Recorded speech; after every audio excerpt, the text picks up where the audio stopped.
Yo, what's up YouTube? It's YT, aka Yate. Back at it again with another video. This one right here is about how people are struggling to make ends meet. Y'all already know what's up. A lot of people trapped in survival mode and can't get out. The actual numbers are the average person got less than $500 to their name right now.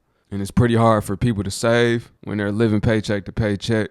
So listen, we about to let people rant. I appreciate everybody that's engaging in the comment section. Feel free to drop a comment below at any time, letting me know what you think about this video. I need every single person watching this video to thumbs up this video so YouTube can push this content out for me. That's all I'm asking you to do. And if you're brand new to the channel, make sure you smash that subscribe button if you want to see more of these videos pop up in your subscription box. If you like the content, you might as well press subscribe. It's free. Now, without further ado, let's get into a rant that's brand new. My coworker saw my bank account the other day and it said $25 and we don't get paid for another like 2 weeks. And he was like, how are you surviving? Like, how do you even live off $25?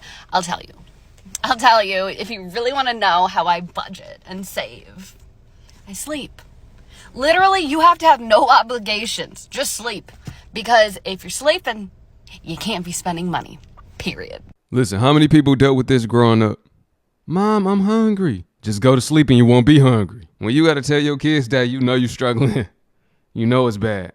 She said just go to sleep. It really be like that. You can't afford to eat, so you just got to go to sleep. Can't afford to spend no money. You just got to go ahead and lay it down. Lay it down. Oh, lay it down. You got to lay it down, for real. Lay your head on that pillow, go to sleep, because that's all you can afford to do. Can't afford nothing else.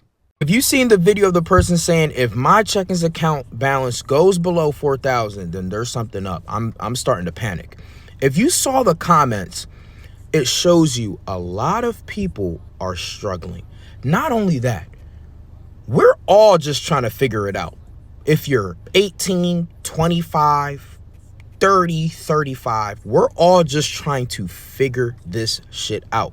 Now, everybody pay attention. Any woman that says to me, oh, I'm not down to go 50-50 for about 2 to 3 years so we can all just stack up, you're an enemy of progress. Not like, listen. The fact that this economy is the worst it's ever been, like, we are in the worst times economically. And you say, nah, you got to go 100 and 0, literally go to fucking hell. Do you know how much it costs to get a single family house in the US? Around $300,000 to $500,000. And you're telling me you're not willing to go 50-50 so we can get an asset? Okay, what I want you to do is go to your nearest Walmart, buy Clorox bleach and drink it. I'm literally broke. I don't have no money saved in my bank account. I'm young and I cannot buy a house because I don't make enough money. I don't make enough money to buy a house, and I'm super broke. I don't have no money saved, and I work paycheck to paycheck to pay my rent. This is what people are saying on the internet, okay? They're talking about how they don't have no money. Like, it's so many young people who don't have no money. And I'm gonna tell you why. It's because we're overspending on other things. We're overspending, we're overdoing it. A lot of us is going out on trips, buying a lot of food, eating takeout all the time, paying for things that we should not be paying for, doing too much all the time. Like, what happened to us, like, treating ourselves every blue moon? Like, treating ourselves has become a thing every single day. Every single day, young people are wanting to treat themselves with something. And that's the problem. We're overspending, boo. You're overspending. That's what it is. A lot of times, it's not people's rent. We're overspending. We're seeing the amount, we're paying the bills, and then we're like, oh, this leftover money, I could use it for something instead of saving. I seen this video. This girl was talking about how she don't have no money saved in her bank account but some change. And she showed her bank account. And then she has a credit card, $5,000 in debt off of a credit card. I don't even know how is that possible. Like, and she was young. Like, this is ridiculous. Like, I hate credit cards. I hate it because it's a setup, and you would never see me get no credit card, put no money. No, I already got to pay school loans. I already got to pay them back. I'm not getting no more credit, nothing. Like, I'm not playing these games with the government. Like, a lot of us young people, we use too much money. We look at leftover money and we think it's free, and it's not. It should be saved for a rainy day. It should be saved for emergencies. That's the problem. That's why we can't afford nothing. That's why we can't afford assets, and we only can afford a car payment and a house and the bills that come with the house. because we're not saving our money. We're not investing in anything. A car is not an asset. I don't know who is saying that on the internet, but that is not, no, that is nothing. When you have a car and it's new and you paid it off, it's still not an asset, honey. A house is an asset. Okay. But yeah, it's too much shopping going around with the millennials and the Gen Z. That's the problem with us. All right, let me stand to correct her. A car not an asset and a house not an asset. They both liabilities if they're taking money out of your pocket. If they're not making you money, they're not an asset.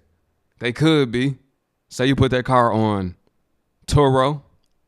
You put that car on Swap a Lease. One of those platforms to where you're letting somebody rent that car out. You let somebody rent the car out to do Instacart and they pay you to rent it, then yeah, it's now an asset. It's making you money. Same with the house. If you just living in it and you paying to live there, it's not really an asset unless you're getting residual income from it. You getting rent money every single month from it.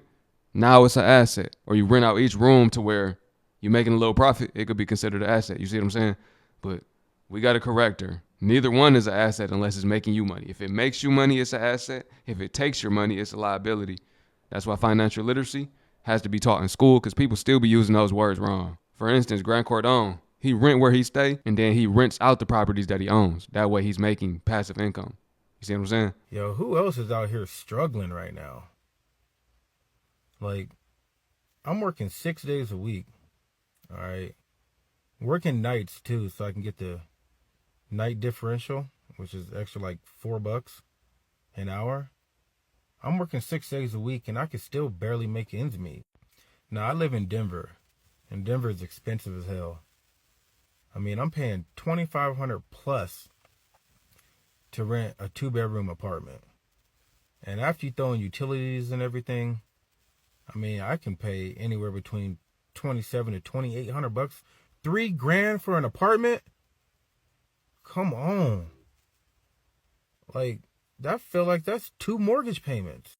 Now, granted, I have a lot of amenities and stuff. I got a pool, the weight room and all that. But I got to pay a dog rent fee too every month.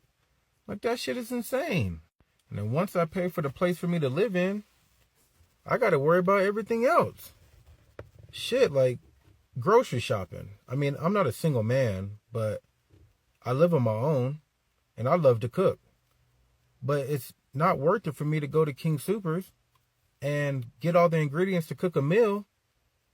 And get on the ingredients to cook one meal costs $25-$30. I might as well just hit Chipotle on the way to work or stop somewhere to get food. It's the same price now. It used to be cheaper to go get your food from the grocery store and then come back and cook it. Now, I really don't think it is. And if you have kids, my daughter, she's 9, she's in school. She's 10 now, and she's in school, so I don't have to worry about paying for that. But my son is 4, and daycare, they wanted $1,200 to $1,300 a month. That's a mortgage payment. You want a mortgage payment to put my son in daycare? Like, we had to take him out of that, and that broke my heart because now he doesn't get to play with kids his age, and he loves his grandma, but I know he'd rather be at school with the kids and his friends. Like, that's insane. My car got stolen about a year ago.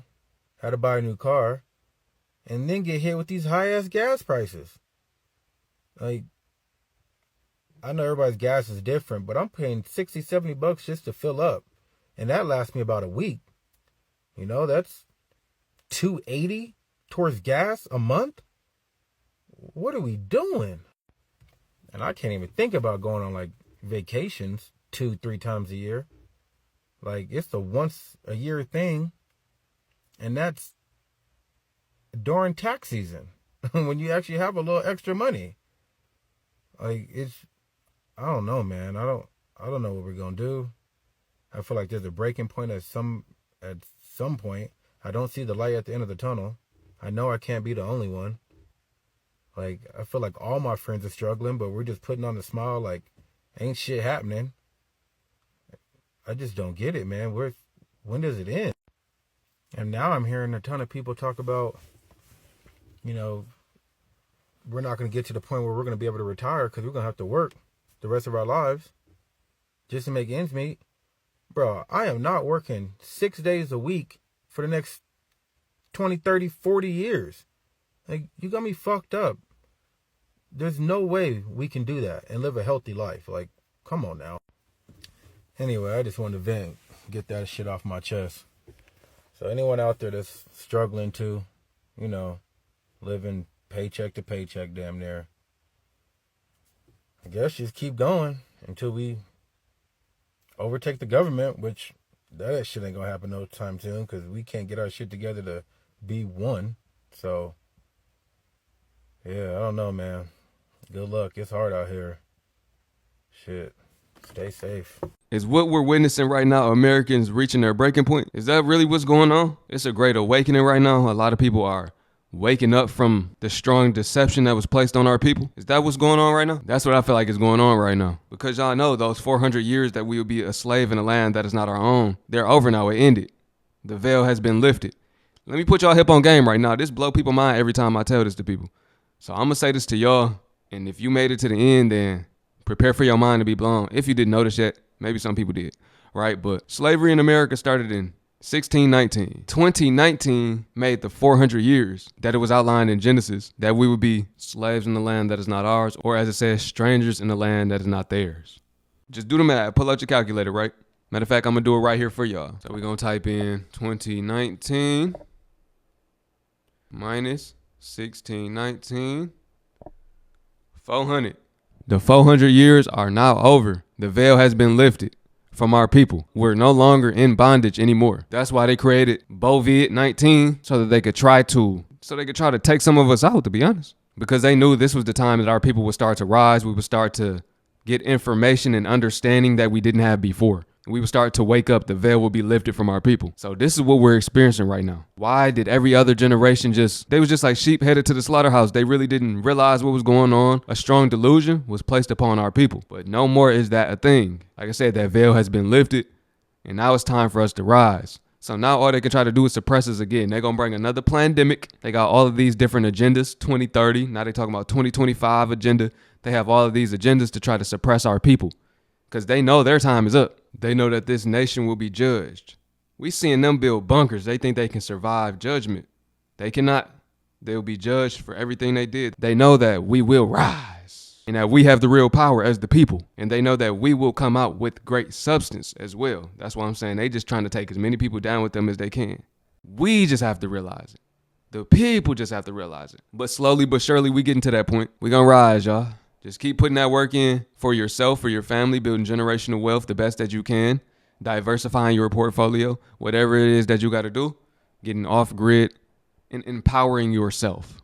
Knowledge is power. It's going to come a point in time we're not going to be able to easily access this information. We're living through the age of information right now, so it's at our fingertips. So take advantage of this.